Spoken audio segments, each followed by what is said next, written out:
Hello everyone. আজি আপোনালোক সকলোকে ইকুইপাত সায়েন্সৰ এই প্লেটফৰ্মলৈ স্বাগতম জনাইছো। আজি আপোনালোকৰ মাজলৈ লৈ আহিছো ক্লাছ 12 ৰ ৰিপ্ৰডাক্টিভ বায়োলজিৰ এটা ইম্পৰ্টেন্ট চেপ্টাৰ হিউম্যান ৰিপ্ৰডাকচন।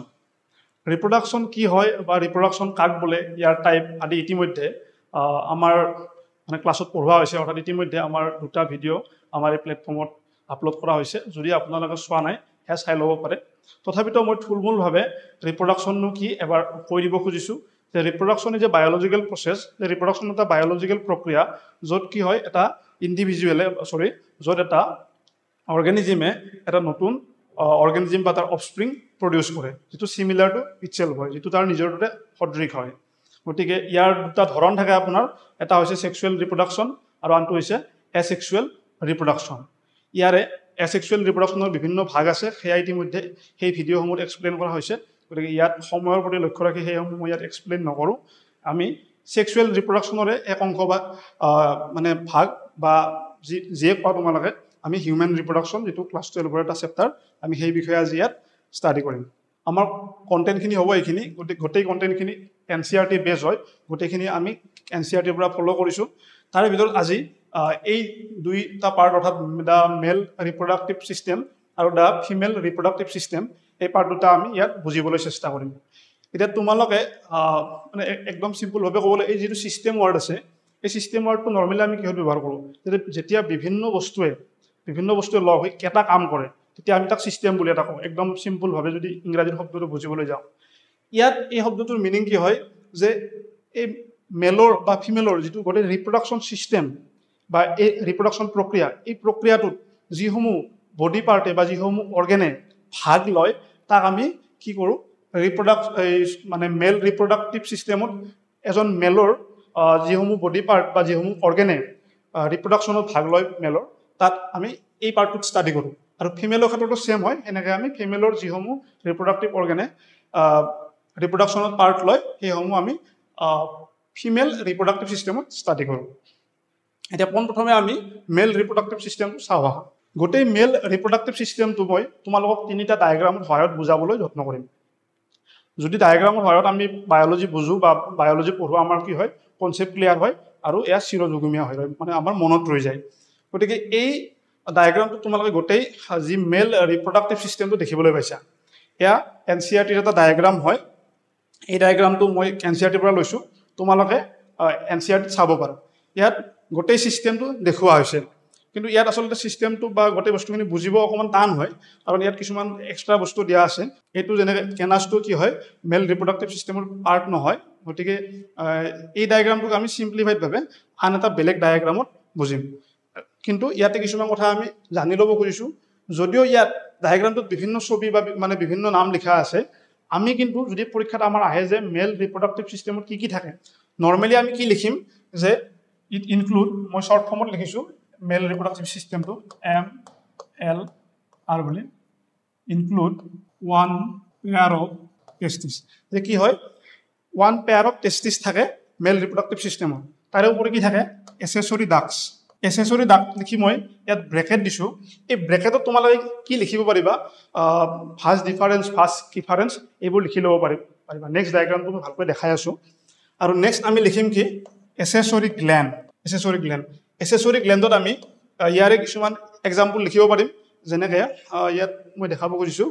আমি লিখিব পাৰিম বুলবো ইউৰেথ্ৰেল গ্লেণ্ড বা প্ৰষ্টেট গ্লেণ্ড, এইসমূহ আমি লিখিব পাৰিম। গতিকে এই ডায়েগ্ৰামটোৰ বা এই যিটো মেল ৰিপ্ৰডাক্টিভ ছিষ্টেম, ইয়াৰ আটাইতকৈ গুৰুত্বপূৰ্ণ পাৰ্টটো হৈছে কি হয়? টেষ্টিছ। আৰু এই টেষ্টিছটো কি হয়? বডিৰ পৰা অলপ তলত বা অকণমান কি হয়? হেং হৈ থাকে।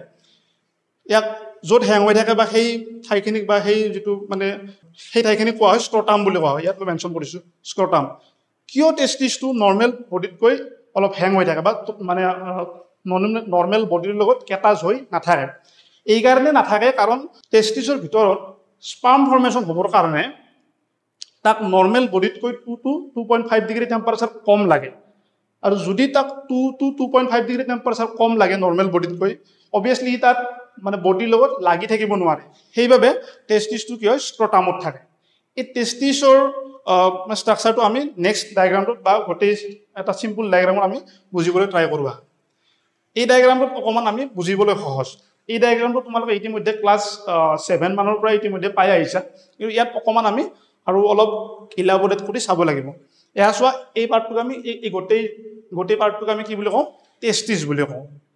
এই টেষ্টিছটো যদি তোমালোকে মানে স্পেসিফিক্যালি লক্ষ্য কৰা মই ইয়াত আঁকি দিছো এই টেষ্টিছটোৱে মই ইয়াত ড্ৰ কৰিছো এই টেষ্টিছটো যদি মই ড্ৰ কৰো এনেকৈ ইয়াত কি হ'ব আমি কিছুমান কম্পাৰ্টমেণ্ট দেখিবলৈ পাম এই কম্পাৰ্টমেণ্ট বিলাকক আমি কি নাম দিছো টেষ্টিকুলাৰ লবিউলছ এটা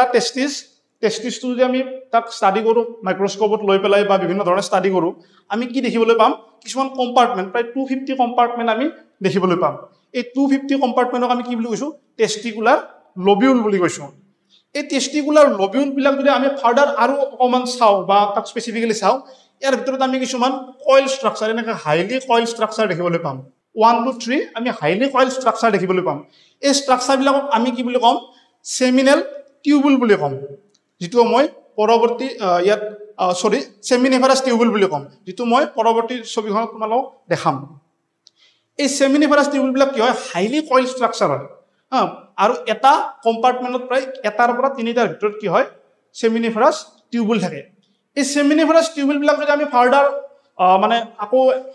মানে মাইক্ৰস্কোপিক লেভেলত চাও মাইক্ৰস্কোপিক লেভেলত চালে আমি এই সেমিনিফাৰাছ টিউবুল বিলাক আমি এই ডায়াগ্ৰামটোৰ দৰে দেখিবলৈ পাম অৰ্থাৎ তোমালোকে সিকোয়েন্সটো বুজিবলৈ ট্ৰাই কৰা মই আকৌ এবাৰ কৈ আছো যে ফাৰ্স্ট আমি কি কৰিছো টেষ্টিছটো ষ্টাডি কৰিছো টেষ্টিছটো যেতিয়া আমি ভিতৰত চাইছো তাক কাট কৰি পেলাই আমি কি দেখিবলৈ পাইছো কিছুমান টেষ্টিকুলাৰ লবিউল এয়া চোৱা ইয়াত দেখুৱা হৈছে তোমালোকে নিজৰ কিতাপত চালে ভালকৈ দেখিবলৈ পাবা তাত সুন্দৰকৈ দিয়া আছে এই ডায়াগ্ৰামটো এনেকুৱা কিছুমান লবিউল দেখিবলৈ পাইছো যাক আমি নাম দিছো টেষ্টিকুলাৰ লবিউল এই টেষ্টিকুলাৰ লবিউল বিলাকৰ ভিতৰত কিছুমান কি আছে হাইলি কয়েল ষ্ট্ৰাকচাৰ তাৰ নাম আমি কি দিছো তাৰ নাম দিছো আমি সেমিনিফাৰাছ টিউবুল এই সেমিনিফাৰাছ টিউবুলৰ ভিতৰত যদি আমি চাবলৈ যাওঁ তেতিয়া আমি কি দেখি পাইছো কিছুমান এনেকুৱা ষ্ট্ৰাকচাৰ দেখা পাইছো যত আমি কি দেখা পাইছো ইন্টাৰষ্টিচিয়েল সেল স্পাৰ্মেটোগনিয়া বা স্পাৰ্মেটোজোৱা আৰু সাৰ্টলি সেল এই স্পাৰ্মেটোগনিয়া বা স্পাৰ্মেটোজোৱা পৰাই ভৱিষ্যত কি হ'ব বা এই স্পাৰ্মেটোগনিয়াৰ পৰাই ভৱিষ্যত কি হ'ব স্পাৰ্ম সেল প্ৰডিউস হ'ব অৰ্থাৎ একেবাৰে সিম্পলকে যদি বুজিব যাওঁ আমি কি বুজি পালো যে সেমিনিফাৰাছ টিউবুলৰ ভিতৰত কি হৈ আছে কি কাহিনী চলি আছে স্পাৰ্ম প্ৰডাকশন চলি আছে অৰ্থাৎ সেমিনিফাৰাছ টিউবুলৰ এই পাৰ্টত কি চলি আছে স্পাৰ্ম প্ৰডাকশন চলি আছে এই প্ৰত্যেকটো সেলৰে কিছুমান স্পেসিফিক কাম আছে এই কামসমূহ আমি যেতিয়া গেমেটোজেনেসিস পঢ়িম অৰ্থাৎ কেনেকৈ স্পাৰ্ম ফৰ্মেশন হয় বা কেনেকৈ ওভাম ফৰ্মেশন হয় হে ডিটেইলছত পঢ়িম তেতিয়া আমি আকৌ ভালকে বুজিম এতিয়া তোমালোকক মই সেই বিষয়ে বৰ ডিটেইলছত নকওঁ কাৰণ আমি অনলি সিস্টেমটো পঢ়ি আছো যে ইয়াত সাৰ্টলি সেল আছে ইয়াত স্পাৰ্মেটোজোৱা বা স্পাৰ্মেটোগনিয়া বা ইন্টাৰষ্টিচিয়েল সেল আছে যেনে এই স্পাৰ্মেটোগনিয়াৰ পৰা স্পাৰ্ম হ'ব এই সাৰ্টলি সেলে কি কৰিব ইয়াক নিউট্ৰিশন যোগান ধৰিব একেবাৰে থুলমূলকৈ কৈ দিছো যে যেতিয়া স্পাৰ্ম সেলটো ডাঙৰ হৈ থাকিব তেতিয়া কি হ'ব তাক নিউট্ৰিশন লাগিব খাদ্য লাগিব এই খাদ্য কোনে যোগান ধৰিব এই সাৰ্টলি সেলে যোগান ধৰিব এতিয়া গোটেই প্ৰসেসটো যদি আমি উলুটাকৈ চাওঁ এই গোটেই প্ৰসেসটো যেটো আমি সিকোয়েন্সত আহিলে তাৰ উলুটাকৈ চাওঁ আমি কি দেখিবলৈ পাম চোৱা যে ইয়াত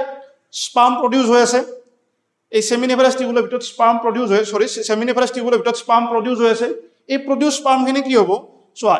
এই স্পাৰ্মখিনি ক'ত প্ৰডিউস হৈছে ইয়াৰ ভিতৰত অৰ্থাৎ এই টিউবুল যিবিলাক টেষ্টিকুলাৰ লবিউল আছে তাৰ ভিতৰত প্ৰডিউস হৈ আছে কিন্তু যেতিয়া কি হ'ব এই স্পাৰ্ম বিলাক ৰিলিজ হ'ব লাগিব তেতিয়া কি হ'ব এনেকৈ ই গোটেই এই সকলো লবিউল বিলাকৰ পৰা কি হ'ব ই ওলাই আহি ক'ত লগ লাগিব চোৱা এই পাৰ্টখিনি কি হৈছে লগ হৈছে হয় নে নহয় এই পাৰ্টখিনিক আমি কি নাম দিম ৰেডি টেষ্টিছ এই নামবিলাক মনত ৰাখিবা মানে নামবিলাকক কেতিয়াবা short question 1 number 2 number question বৰ্ডৰ এক্সামত আহে যে ইয়াত কি হৈছে টেষ্টিছৰ ভিতৰত স্পাৰ্ম প্ৰডিউস হৈ আছে এই স্পাৰ্ম বিলাক কালেক্ট হৈ পেলাই ক'ত আহিছে ইয়াত ৰেডি টেষ্টিছত লগ হৈছে ৰেডি টেষ্টিছৰ পৰা ইয়াক কোনে কেৰি কৰিছে ইয়াক কেৰি কৰিছে ভাস ইফাৰেন্সিয়া নামৰ এই কি দাগ অৰ্থাৎ আমি ইয়াৰ আগত প্ৰথমতে মই তোমালোকক লিখি দিছিলো যে এসেসৰি দাগ এইবিলাক হয় এসেসৰি দাগ এই দাগটোৰ কাম কি এই দাগটোৰ কাম যদি তোমালোকে অতি সহজভাৱে বা সিম্পল হয় মই তোমালোকক মানে বুজাবলৈ যাওঁ আমাৰ ঘৰত যেনেকৈ পানীৰ পাইপে তোমাৰ কি কৰে পানীটো কেৰি কৰে বা পানীটো লৈ যায় ঠিক সেইদৰে আমাৰ বডিত এই দাগবোৰে কি কৰে বায়োলজিক্যাল প্ৰডাক্ট বিলাক কি কৰে কেৰি কৰে ইয়াত স্পাৰ্ম প্ৰডিউস হৈছে ইয়াক কি কৰিছে ফাৰ্স্ট ইয়াত লগ হৈছে এইখিনি পাৰ্টত যাক আমি কৈছো ৰেডি টেষ্টিছ অৰ্থাৎ এই লবিউল বিলাকৰ পৰা ইয়াত ওলাই এইখিনি কি হৈছে এইখিনি পাৰ্টত কি হৈছে এইখিনি পাৰ্টত লগ হৈছে লগ হৈ কি হৈছে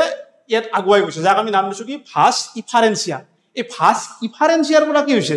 ভাস ইফাৰেন্সিয়াৰ পৰা নেক্সট এপিডাইডেমিছলৈ গৈছে এপিডাইডেমিছ যে ফাৰ্ষ্ট কি হ'ল ৰেটি টেষ্টিছত কালেক্ট হ'ল তাৰপিছত নেক্সট ক'ত গ'ল ভাছ ইফাৰেঞ্চিয়াত গ'ল নেক্সট ক'ত গৈছে এপিডাইডেমিছত গৈছে সিকুৱেন্সটো বুজিব ট্ৰাই কৰা তাৰপিছত কি হ'ব এই এপিডাইডেমিছৰ পৰা কি হৈছে এনেকৈ ওলাই পিনে কি হৈছে এই যিটো ভাছ ডিফাৰেঞ্চ এই ভাছ ডিফাৰেঞ্চৰ থ্ৰুদি এই যিটো মানে টিউব বা যিটো ডাক্টৰ থ্ৰুদি কি হৈছে আমাৰ স্পাৰ্মটো যিটো মানে হিউমেন স্পাৰ্ম যিটো থাকে এই মানে ইয়াক কি হৈছে কেৰি কৰিছে কেৰি কৰি পিনে ইয়াত কি হৈছে এই দাগডাল কি হৈছে এই দাগটো কি কিউৰেথ্ৰাৰ লগত কানেক্ট হৈছে চোৱা এইটো হয় কিউৰেথ্ৰা এই কিউৰেথ্ৰাৰ লগত কি হৈছে কানেক্ট হৈ আছে আৰু এই কিউৰেথ্ৰাৰ থ্ৰুদি ডিউৰিং কইটাছ কি হয় স্পাৰ্মটো ৰিলিজ হৈ যায় থ্ৰু পেনিছ গতিকে সিকুৱেন্সটো তোমালোকে বুজিবলৈ যত্ন কৰা মই আকৌ এবাৰ সহজভাৱে কৈ দিছোঁ এইটো টেষ্টিছ হয় টেষ্টিছৰ ভিতৰত কি আছে টেষ্টিকুলাৰ লবিউলছ আছে কিছুমান 250 মান কম্পাৰ্টমেণ্ট আছে তাৰ ভিতৰত কি আছে কিছুমান টিউবুল আছে তাত কি হৈছে স্পাৰ্ম সিনথেসিস হৈ আছে স্পাৰ্ম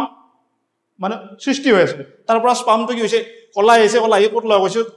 সব কম্পাৰ্টমেণ্টৰ পৰা ওলাই ক'ত লগ হৈছে ৰেটি টেষ্টিছত লগ হৈছে নেক্সট ক'ত লগ হৈছে ভাছ মানে কোনে কেৰি কৰিছে ভাছ ইফাৰেঞ্চিয়া নেক্সট কোনে কেৰি কৰিছে এপিডাইডেমিছ তাৰ পৰা কি হৈছে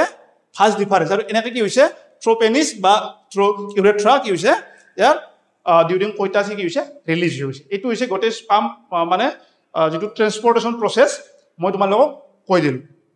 অতি চিম্পুল হয় যদি সিকুৱেন্সটো বুজি পাইছা নিশ্চয় তোমালোকে কথাখিনি বুজি পাবা এই ডায়াগ্ৰামটো তোমালোকক মই বুজালোঁ ইতিমধ্যে যে এই ডায়াগ্ৰামটোত এই চেলসমূহৰ বিশেষ কাম আছে এয়া আমি পৰৱৰ্তী সময়ত যেতিয়া গেমেটোজেনেছিছ পঢ়িম সেয়া ভালকৈ আমি বুজিবলৈ চেষ্টা কৰিম এতিয়া ইয়াত মই যে মেল এচেছৰি যিসমূহ গ্লেন আছিল ফাৰ্ষ্ট পেজত যে মই লিখিছিলোঁ সেই গ্লেনসমূহ সেইৰ বিষয়ে মই কিছু ইনফৰ্মেশ্যন যিসমূহ NCERT-ত আছে সেয়া দি দিছোঁ ইয়াত তোমালোকে এবাৰ পঢ়ি চাব পাৰা যে কি সিক্ৰেশ্যন কৰে যে মেল এচেছৰি Glenn include pair of সেমিনেল vesicle তাৰপিছত প্ৰষ্টেট গ্লেন থাকে প্ৰষ্টেট কেঞ্চাৰৰ নাম তোমালোকে শুনিছা নিশ্চয় যে কেয়াৰ লগত জড়িত সেই সম্পৰ্কে আমি ইয়াত আলোচনা নকৰোঁ এতিয়া বা পেয়াৰ কি হয় বুলবোক্যাৰিয়েল গ্লেন হয় the secretion of this gland constitute the seminal plasma which is rich in fructose কি থাকিব ইয়াৰ সিক্ৰেশ্যন বিলাক কি থাকিব ফ্ৰুক্টোজ থাকিব ক্যালসিয়াম থাকিব আৰু সাৰ্টেন এনজাইম থাকিব সেইভাবে আমি কেতিয়াও মানে নৰ্মেলি আমি যেতিয়া কি বুলি কয় স্পাৰ্ম স্যাম্পল কালেক্ট কৰোঁ আমি তাক স্পাৰ্ম স্যাম্পল বুলি নকওঁ আমি তাক কি বুলি কওঁ সিমেন স্যাম্পল বুলি কওঁ কিয় সিমেন স্যাম্পল বুলি কওঁ কাৰণ স্পাৰ্মৰ লগত এই এক্সট্ৰা কেমিকেলসমূহ কি হৈ থাকে লগত আহে বা লগত সিক্ৰেশ্যন কৰে এই গ্লেনবোৰে সেই গতিকে কি হয় আমি ইয়াক সিমেন বুলি কওঁ গতিকে ইয়াত এক্সটাৰ্নেল জেনেটিলা পেনিছৰ বিষয়ে যিখিনি ইনফৰ্মেশ্যন NCERT-ত দিয়া আছে মই ইয়াত লিখি দিছোঁ তোমালোকে চাব পাৰা এবাৰ কৰি আমি এইবাৰ যি ফিমেল ৰিপ্ৰডাক্টিভ চিষ্টেম সেইফালে যাওঁ আহা আমি তাত আমি ফিমেল ৰিপ্ৰডাক্টিভ চিষ্টেমটো আমি এতিয়া ষ্টাডি কৰিব বিচাৰোঁ যে মেল ৰিপ্ৰডাক্টিভ চিষ্টেমত যিদৰে কি আছিল ওৱান পেয়াৰ অফ টেষ্টিছ আছিল ইয়াত মই লিখি দিছোঁ যে female reproductive system consist of a pair of ovaries কি থাকিব অভেৰিজ থাকিব অৰ্থাৎ এইটো এটা অভেৰি আৰু এইটো এটা কি হয় অভেৰি হয় next along with a pair of oviducts আমি অভিডাক্স পাম এজোৰ পাম অৰ্থাৎ এটা নহয় এজোৰ পাম যে অভিডাক্স কয় ইয়াত হয়তো তোমালোকে ডায়েগ্ৰামটোত দেখিবলৈ পোৱা নাই আচলতে এই যিটো ফেলোপিয়ান টিউব বুলি লিখা আছে এই ফেলোপিয়ান টিউব বা এইখিনিক ইনফাণ্ডিবুলাম এম্পিউলা ইষ্টামাছ এইখিনিক আমি কি বুলি কওঁ ফেলোপিয়ান টিউব বুলি কওঁ আৰু এই ফেলোপিয়ান টিউবখিনিকে আমি অভিডাক্স বুলি কওঁ এই ফেলোপিয়ান টিউবখিনি এইফালেও আছে আৰু এইফালেও আছে সেই গতিকে আমি কি লিখিছোঁ পেয়াৰ অফ অভিডাক্ট কিউটেৰাছ কেট আছে তোমাৰ তাৰপিছত কি হয় নেক্সট কি আছে চাৰ্ভিক্স চোৱা এয়া চাৰ্ভিক্স হয় নেক্সট আছে কি ভেজাইনা এয়া ভেজাইনা বা চাৰ্ভিকেল কেনেল ইয়াৰ থ্ৰুদি বাৰ্থ হয় বাবে ইয়াক বাৰ্থ কেনেল বুলিও কোৱা হয় বাৰ্থ কেনেল বুলিও NCERT-ত দিয়া আছে এতিয়া তোমালোকক মই যিদৰে টেষ্টিছৰ এটা যিটো নেক্সট লেভেল ষ্ট্ৰাকচাৰ হয় অৰ্থাৎ তোমাৰ আমি যিটো টেষ্টিছ যদি কাট কৰি মাইক্ৰস্কোপত চাওঁ যেনেকৈ দেখিবলৈ পাওঁ এই অভেৰিৰো এটা ষ্ট্ৰাকচাৰ তোমালোকক মই দেখাব খুজিছোঁ কিন্তু তাৰে আগত এটা বেলেগ ষ্ট্ৰাকচাৰ দেখাব খুজিছোঁ ইয়াত লিখা আছে এক্সটাৰ্নেল জেনাইটেলিয়া অৰ্থাৎ এক্সটাৰ্নেল জেনাইটেলিয়াও কি হয় ফিমেল ৰিপ্ৰডাক্টিভ চিষ্টেমৰ এটা পাৰ্ট হয় কিন্তু এই ডায়েগ্ৰামটোত আমি এক্সটাৰ্নেল জেনাইটেলিয়াখিনি দেখাব পৰা নাই গতিকে এই এটা বেলেগ ডায়েগ্ৰাম দেখাব খুজিছোঁ ইয়াত চোৱা ইয়াত তোমাৰ এইসমূহ দেখুওৱা আছে যে ক্লিটৰিছ লেবিয়া মাইনৰা লেবিয়া মেজৰা এইখিনি বস্তু এই গোটেই বস্তুখিনি কি হৈছে দেখুওৱা হৈছে কিন্তু এই ডায়েগ্ৰামটো অকণমান বুজিবৰ কাৰণে কমপ্লেক্স কাৰণে মই এই ডায়েগ্ৰামটো লোৱা নাই কিন্তু ইয়াত এক্সটাৰ্নেল জেনাইটেলিয়া পাৰ্টখিনি আমি দেখিবলৈ পাওঁ আচ্ছা এতিয়া আমি যাব খুজিছোঁ নেক্সট এইটো হৈছে অভেৰি অভেৰিৰ এটা কাট ছেকশ্যন অৰ্থাৎ আমি অভেৰিটো কাট কৰিলোঁ ইয়াত আমি মাইক্ৰস্কোপত চালে এনেকুৱা কিছুমান ষ্ট্ৰাকচাৰ দেখিবলৈ পাওঁ যেনে প্ৰাইমাৰী ফলিকুল এইবিলাক blood vessel testicular tertiary follicle শ্বয়িং এন্ট্ৰাম এই বিভিন্ন বস্তু দেখিবলৈ পাইছোঁ এইসমূহ কি হয় সেয়া তোমালোকৰ আগত মই এতিয়া এক্সপ্লেইন নকৰোঁ কাৰণ যেতিয়া আমি গেমেটোজেনেচিছ পঢ়িম এইসমূহৰ যথেষ্ট মানে ফাংচন আছে বিভিন্ন বস্তু চিক্ৰেট কৰে সেইসমূহ আমি তাত ছেপাৰেটকৈ মানে পঢ়িম জাষ্ট তোমালোকে এইটো বস্তু বুজি লোৱা যে এই অভেৰিটোৰ পৰা কি হৈছে ফাইনেলি এই অভাম এটা কি হৈছে ইয়াৰ পৰা এই অভামটো ওলাই আহিছে এইটো বস্তু বুজিব যত্ন কৰা যে অভেৰিৰ পৰা ফাইনেলি কি হৈছে অভামটো ৰিলিজ হৈছে এই অভামটো ৰিলিজ হোৱাৰ পিছত কি হৈছে এই ষ্ট্ৰাকচাৰটোত চোৱা ইয়াত কিছুমান কি আছে আঙুলিৰ দৰে আমাৰ হাতৰ আঙুলিৰ দৰে কিছুমান ষ্ট্ৰাকচাৰ দেখিবলৈ পাইছা যাক আমি নাম দিছোঁ কি ফিমৰি যাক আমি ফিমৰি বুলি কওঁ এই ফিমৰিবোৰে কি কৰিব এনেকৈ লাগি আছে কাষত এই ফিমৰিবোৰে কি কৰিব এই অভেৰিৰ পৰা কি কৰিব এই অভামটো কালেক্ট কৰিব অভামটো কালেক্ট কৰাৰ পিছত নেক্সট ক'ত যাব এই যিটো ৰাস্তা আছে বা চিম্পলকৈ কৈছোঁ এই ৰাস্তাটো কি হ'ব ফ'ল' হ'ব অৰ্থাৎ অভেৰিৰ পৰা আহি ক'ত যাব ফিমৰি কালেক্ট কৰিব তাৰপিছত ইনফাণ্ডিবুলামত যাব আৰু এম্পিউলাত যাব তাৰপিছত ইষ্টামাছত যাব এইখিনি যে এটা কথা বুজি লোৱা যিটো বস্তু আমি পৰৱৰ্তী সময়ত ভালকৈ পঢ়িম যে ছাপ'জ যদি এই সময়ত কি হয় কৈতাজ হয় বা মানে ফাৰ্টিলাইজেশ্যনৰ চান্স এটা থাকে কি হয় এই সময়ত যদি এইফালে স্পাৰ্ম যদি ৰিলিজ হয় বা স্পাৰ্ম যদি আহি এইখিনি ঠাইত যদি লগ হয় অৰ্থাৎ এই ফেলোপিয়ান টিউবৰ এই যিখিনি লোকেশ্যন এইখিনি লোকেশ্যনত যদি কি হয় স্পাৰ্মটো আহি অভামৰ লগত কণ্টেক্ট হয় তেতিয়া কি হ'ব তেতিয়া ফাৰ্টিলাইজেশ্যন হ'ব আৰু ফাৰ্টিলাইজেশ্যন মানে কি ultimately it lead to pregnancy গতিকে যদি অভামটো ইয়াৰ পৰা যাই থকা সময়ত অৰ্থাৎ এই ফিমৰিৰ পৰা কালেক্ট হৈ এতিয়া যদি এনেকৈ যাই থাকিব আৰু এইফালৰ পৰা যদি সেই সময়তে স্পাৰ্ম আহে সেই সময়ত যদি স্পাৰ্ম আহে তেতিয়া কি হ'ব ইয়াৰ পৰা ফাৰ্টিলাইজেশ্যন হ'ব আৰু ফাৰ্টিলাইজেশ্যন লিড টু কি প্ৰেগনেঞ্চি হয় গতিকে আৰু স্পেচিফিকভাৱে ক'বলৈ গ'লে NCERT লিখা আছে যে এম্পুলাটো কি হয় মানে স্পেচিফিক বা বেষ্ট পজিশ্যন হয় ফাৰ্টিলাইজেশ্যন হোৱাৰ বা মানে স্পাৰ্ম অভাম মিট কৰাৰ কাৰণে এম্পুলা স্পেচিফিক জাংচন হয় গতিকে এই বস্তুটো মনত ৰাখিবা তোমালোকে আৰু ইয়াত বাকীখিনি ডায়েগ্ৰাম দেখুৱাই আছে চ' এতিয়া ছাপ'জ ধৰি লোৱা স্পাৰ্ম নাহিলে স্পাৰ্ম ৰিলিজ নহ'ল বা কি হ'ল কৈটাছ নহ'ল কাপুলেশ্যন নহ'ল তেতিয়া এই যিটো অভাম ওলাইছিল অভামটো তেতিয়া কি হ'ব এই অভামটো তেতিয়া এই নৰ্মেল পাথটো ফ'ল' কৰি কি হ'ব ইয়াৰ থ্ৰুদি কি হ'ব ৰিলিজ হৈ যাব এই পাথটো ফ'ল' কৰি ৰিলিজ হ'ব যদি ফাৰ্টিলাইজেশ্যন হয় তেতিয়া কি হ'ব ই লাহে লাহে অকণমান বাগৰি আহি এই এৰিয়াখিনি যিটো ইউটেৰাছ বা আমি যাক ওম বুলি কওঁ আমি ইংৰাজীত যাক ওম বুলি কওঁ এই ওম অংশত কি হ'ব ইমপ্লিমেণ্টেশ্যন হ'ব ইমপ্লিমেণ্টেশ্যন তোমালোকৰ ইয়াত এটা পাৰ্ট আছে সেইটো আমি পঢ়িম এতিয়া সেই বিষয়ে বৰ বিশেষ নকওঁ মানে কি হ'ব এই যিটো বেবী বা যিটো জাইগট ফৰ্ম হ'ব সেই জাইগটটো ক'ত এইখিনি এৰিয়াত কি হ'ব লাগি ধৰিব বা তাত ৰৈ যাব এই যিখিনি গেষ্টেশ্যন পিৰিয়ড থাকে অৰ্থাৎ ফাৰ্টিলাইজেশ্যনৰ পৰা জন্ম হোৱাৰ দিনলৈ মাজৰ যিখিনি পিৰিয়ড তাক আমি গেষ্টেশ্যন পিৰিয়ড বুলি কওঁ এই পিৰিয়ডখিনি কি হ'ব এই অংশতে কি হ'ব এই বেবীটোৱে বা এই জাইগটটোৱে কি কৰিব থাকি যাব কিন্তু এই যিখিনি তোমালোকে এই মানে ইউটেৰাছৰ ইয়াত বিভিন্ন এইবিলাক ৱালবিলাক দেখুওৱা হৈছে এণ্ডোমেট্ৰিয়াম মায়'মেট্ৰিয়াম আৰু এই চোৱা কেণ্ডোমেট্ৰিয়াম মায়'মেট্ৰিয়াম আৰু পেৰিমেট্ৰিয়াম এইবিলাক হৈছে ইউটেৰাছৰ কি হয় কিছুমান ৱাল ইয়াত তোমালোকে দেখা পাইছা যে এই কিছুমান পাৰ্ট ৰঙাকৈ দেখুওৱা আছে এই ডায়েগ্ৰামটোত চোৱা তোমালোকে NCERT ডায়েগ্ৰাম কিতাপখনত চাব পাৰা ইয়াত কি হৈছে কিছুমান ৰঙা কিছুমান দেখুওৱা হৈছে এই ৰঙাকৈ দেখুওৱা মানে যিখিনি এণ্ডোমেট্ৰিয়াম আছে ইয়াৰ এটা ছিগনিফিকেঞ্চ আছে কি ছিগনিফিকেঞ্চ আছে যে এইটো চাইক্লিকেল চেঞ্জ হয় চাইক্লিকেল চেঞ্জ মানে ই 28 ডেজৰ মূৰে কি হয় নতুনকৈ ফৰ্ম হৈ থাকে অৰ্থাৎ যদিহে তোমাৰ এই অভামটো ফাৰ্টিলাইজ নহয় তেতিয়া কি হ'ব এই অভামৰ লগত একেলগে মেনষ্ট্ৰুৱেল ব্লিড হিচাপে আমাৰ মানে যিটো মেনষ্ট্ৰুৱেল ব্লিড হয় এই মেনষ্ট্ৰুৱেল ব্লিড হিচাপে কি হ'ব ফিমেলৰ ৰিলিজ হৈ যাব তোমাৰ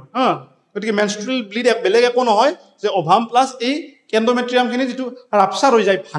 ভাঙি পেলাই কি হয় মেনষ্ট্ৰুৱেল ব্লিড হিচাপে ওলাই যায় আশা কৰোঁ বস্তুখিনি বুজিছা আকৌ এবাৰ চিম্পলকৈ এবাৰ মানে কৈ দিছোঁ মই এইটো অভেৰি হয় অভেৰিৰ পৰা কি হ'ব অভাম ৰিলিজ হ'ব অভাম ৰিলিজ হৈ কি হ'ব এই পাথটো ফ'ল' কৰিব ইনফাণ্ডিবুলাম এম্পিউলা ইষ্টামাছ আৰু এনেকৈ গৈ পেলাই কি হ'ব যদি ফাৰ্টিলাইজেশ্যন হয় ইয়াত ৰৈ পেলাই কি হ'ব প্ৰেগনেঞ্চি কণ্টিনিউ হ'ব যদি প্ৰেগনেঞ্চি বা মানে ফাৰ্টিলাইজেশ্যন নহয় তেতিয়া কি হ'ব এই অভামটো কি হৈ যাব ৰিলিজ হৈ যাব যাক আমি মেনষ্ট্ৰুৱেল ব্লিড বুলি কওঁ বা মেনষ্ট্ৰুৱেশ্যন প্ৰচেছ যিটো ইয়াৰ পৰৱৰ্তী সময়ত আমি পঢ়িবলৈ পাওঁ এইখিনি বস্তু তোমালোকে মনত ৰাখিবা ইয়াৰ অভেৰি চাইজ বা আছে তোমাৰ মানে 4 to 5 নেকি cm এনেকুৱা আছিল এইটো ভেৰি কৰিব পাৰে তোমালোকে NCERT চাই ল'বা বৰ মানে নৰ্মেলি বৰ বিশেষ এনেকুৱা কুৱেশ্যন নোসোধে তো সেইটো জানি থোৱাটো ভাল বাৰু গতিকে এই ডায়েগ্ৰামটোৰ পৰা আমি এইখিনি কথা অতি সুন্দৰভাৱে বুজিব পাৰোঁ এতিয়া এইখিনি বস্তু তোমালোকক মই গোটেইখিনি বুজাই দিলোঁ এতিয়া ইয়াত যদিও মই লিখা নাই কিন্তু ফিমেল ৰিপ্ৰডাক্টিভ ছিষ্টেমটোৰ লগত আৰু এটা পাৰ্ট জড়িত হৈ আছে সেয়া মই তোমালোকক এতিয়া দেখাব খুজিছোঁ ইয়াত মই এক্সটাৰ্নেল জেনেটেলিয়াখিনিৰ বিষয়ে মেনশ্যন কৰি দিছোঁ তোমালোকে পঢ়ি চাব পাৰা বা স্ক্ৰীনশ্বট লৈ চাব পাৰা দ্য ফিমেল এক্সটাৰ্নেল জেনেটেলিয়া ইনক্লুড মছ পিউবিছ লেবিয়া মেজৰা লেবিয়া মাইনৰা হাইমেন আৰু ক্লিটৰিছ এইখিনি মানে অতি সহজে বুজি পাবা জাষ্ট চিম্পল ইংলিছ হয় সেই গতিকে মই এইখিনি ইয়াত মেনশ্যন কৰি দিছোঁ তোমালোকে চাব পাৰা এতিয়া ইয়াত আমি কি দেখাব গৈছোঁ মেমেৰী গ্লেণ্ড মেমেৰী গ্লেণ্ডৰ কি হয় ফিমেল ৰিপ্ৰডাক্টিভ ছিষ্টেমৰ এটা পাৰ্ট হয় ই গোটেই প্ৰচেছটোত কি কৰে ফিমেলৰ ৰিপ্ৰডাক্টিভ চাইকেলটোত কি কৰে সহায় কৰে সেইগতিকে ইয়াত মই লিখি দিছোঁ the mammary gland are paired structure that contain glandular tissue and variable amount of fat এতিয়া গ্লেণ্ডুলাৰ টিচু তোমালোকক মই এতিয়া কি ইয়াত নুবুজাওঁ কাৰণ ক্লাছ 11ত তোমালোকে পঢ়ি আহিছা বা যদি পঢ়ি অহা নাই পঢ়ি ল'বা কি থাকে কিছুমান অৰ্থাৎ সহজকৈ কৰিছোঁ কিছুমান চেলৰ সমষ্টি বহু চেল লগ হৈ কি কৰে কিবা এটা স্পেচিফিক ফাংচন কৰিবৰ কাৰণে লগ হ'লে তাক আমি টিচু বুলি কওঁ যে ইয়াত কিছুমান কি থাকে গ্লেণ্ডুলাৰ কি থাকে যে mammary gland paired structure contain glandular tissue and variable amount of কি থাকে ফেট থাকে ইয়াত আমি দেখিব লাগিছোঁ এইবিলাক শ্ব' কৰিছে যে কি থাকে যে মেমেৰী গ্লেণ্ড কি থাকে বহুত ফেট থাকে ইয়াত স্পেচিফিকেলি মেনশ্যন কৰা হৈছে the glandular tissue of its breast is divided into 15 to 20 mammary lobes ইয়াত চোৱা কিছুমান ইয়াত চোৱা তোমালোকে ইয়াত কিছুমান মেমেৰী লোব দেখুওৱা হৈছে অৰ্থাৎ এই যিটো এইবিলাক কিছুমান কি হৈছে মেমেৰী লোব দেখুওৱা হৈছে কেনেকৈ যে কিমানটা মেমেৰী লোব থাকিব বুলি কৈছে যে মেমেৰী লোব থাকিব তোমাৰ 15 to 20 মেমেৰী লোব থাকিব এই মেমেৰী লোববিলাকৰ ভিতৰত আকৌ এই যিবিলাক মেমেৰী লোব আছে এই মেমেৰী লোববিলাকৰ ভিতৰত আকৌ কি থাকিব কিছুমান চেল থাকিব যাক আমি কি বুলি ক'ম ইয়াত লিখি দিছোঁ চোৱা mammary lobe contain cluster of cell call alveoli যে এই মেমেৰী লোব থাকিব এই মেমেৰী লোবৰ ভিতৰত আকৌ কি থাকিব কিছুমান এলভিঅলি থাকিব এই এলভিঅলিবিলাকে ফিউচাৰত গৈ কি কৰিব মিল্ক চিনথেচিছ কৰিব বা মিল্ক প্ৰডিউচ কৰিব আৰু এই মিল্কটো ক'ত ষ্ট'ৰ হৈ থাকিব এই এলভিঅলিবিলাকৰ যিবিলাক লিউমেন আছে এই লিউমেনত কি হৈ থাকিব ষ্ট'ৰ হৈ থাকিব আকৌ এবাৰ কৈ দিছোঁ কি থাকে মেমেৰী গ্লেণ্ডত কি থাকে কিছুমান মেমেৰী লোব থাকে বা এই লোববিলাকত কি হয় কিছুমান মানে চেল থাকে যাক আমি কি নাম দিছোঁ এলভিঅলি চেল এই এলভিঅলি চেলবিলাকে কি কৰে the cell of alveoli secrete milk এই চেলবিলাকে কি কৰে মিল্ক মানে চিক্ৰেট কৰে যেতিয়া বেবিটো বাৰ্ড হয় আৰু এই গোটেইখিনি মিল্ক কি হয় এই মেমেৰী ডাক্ট বা লেক্টিফাৰাছ ডাক্টৰ থ্ৰুদি কি হয় ৰিলিজ হয় গতিকে একেবাৰে চিম্পুল হয় বস্তুখিনি গতিকে আজি আমি মানে এইখিনি বস্তুৱে অৰ্থাৎ মানে ফিমেল ৰিপ্ৰডাক্টিভ আৰু মেল ৰিপ্ৰডাক্টিভ ছিষ্টেমখিনি আমি ইয়াত বুজিব ট্ৰাই কৰিলোঁ পৰৱৰ্তী সময়ত আমি গেমেট'জেনেচিছৰ বিষয়ে পঢ়িম গতিকে তোমালোকৰ যদি কিবা প্ৰশ্ন আছে তোমালোকে কমেণ্ট ছেকশ্যনত দিব পাৰা আৰু একেবাৰে চিম্পুল চেপ্টাৰ হয় গতিকে আজিলৈ ইমানতে সামৰণি মাৰিছোঁ গতিকে থেংক ইউ